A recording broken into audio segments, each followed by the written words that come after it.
Alright guys, today I'm doing a review of these Soban Korean what did I say? Pantry.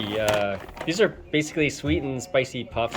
Got these at Costco, and this was actually kind of expensive, but it was neat and new. So here's the ingredients. If you guys want to read it, pause the video. Here's the nutrient panel. Alright, let's do a quick taste test. Alright, so I got it open here. See what they look like. Take a look. And grab one. Check this out. There you go.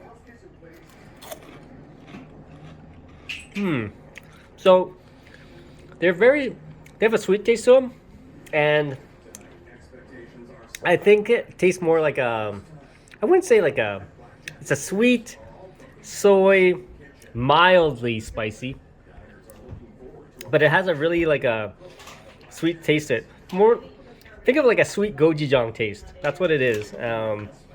But it's not as strong as the gochujang taste that you might be expecting. The puffs are pretty similar to like those crispy mini things. It's all right, but it is on the sweet side. So, all right, guys, stay tuned for some more videos, and don't forget to subscribe to the channel.